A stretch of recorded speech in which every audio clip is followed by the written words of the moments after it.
Allahu, Allahu, Allahu, Allah. Allahu, Allahu, Allahu, Allah.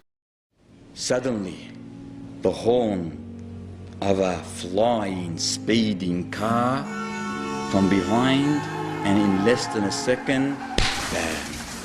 It collided with the crippled car.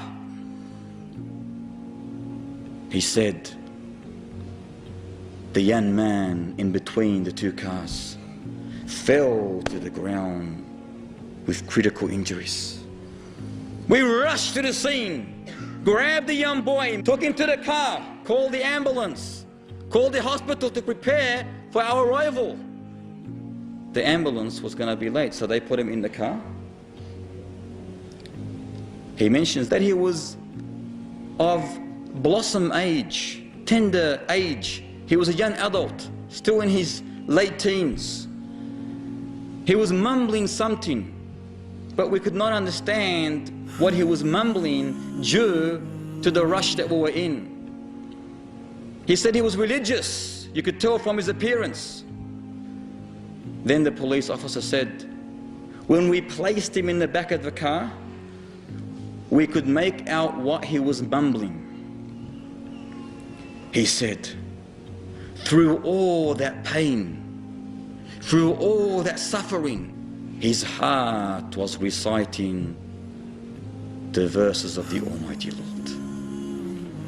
He said he was so immersed in the recitation that, subhanallah, you could not even tell that this young man was suffering. You could not even tell that this young man was suffering. The police officer said his clothes were soaked in blood. His bones were clearly snapped in many places. However, he continued with his unique, tender, soft voice, reciting the verses of the glorious Quran. Suddenly, the officer said, as we were listening intently, me and my partner, a shiver climbed up my spine. The hair on my arms and my legs stood up. I watched very carefully at the young man as we were driving to the hospital. His hymn became silent. He raised his hand, raised his index towards the sky, and said, La ilaha illallah. Allahu Akbar. He said, La ilaha illallah. Thus he slumped. Thus he slumped. He said, quickly I went to the back of the seat. I felt his breathing. I felt his pulse. I felt his heart. He was dead. He was dead. He said, I could not stop staring at his face, the beauty of his face. A tear fell from my eyes, but I hid it in shame. I turned to my partner and told him that the boy's life has ceased. He's finished. That young man is finished. The police officer burst in cries. And thus when he heard his partner crying in such a manner, he could not hold himself. The whole car, the patrol car, was fogged with emotions. Was fogged with emotions as they were driving to the hospital. They reached. They struggled through the corridors, telling the nurses, the doctors, the onlookers what had happened. One of the hospital staff went and called his home.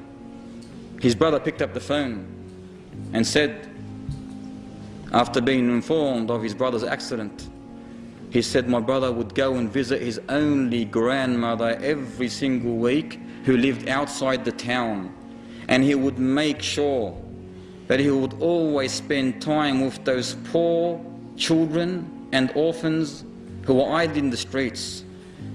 The whole town knew him, he said. They knew him because he used to give them Islamic literature, cassettes, books, He filled his old Mazda, his dusty old Mazda, with sugar and wheat and rice and even candies for the poor people in that town. Yet he himself was struggling to live. He himself was struggling to live. Yet he preferred those orphans, those poor children, those poor families over his life. Thus, his last words was very easy. It wasn't hard for him to utter, La ilaha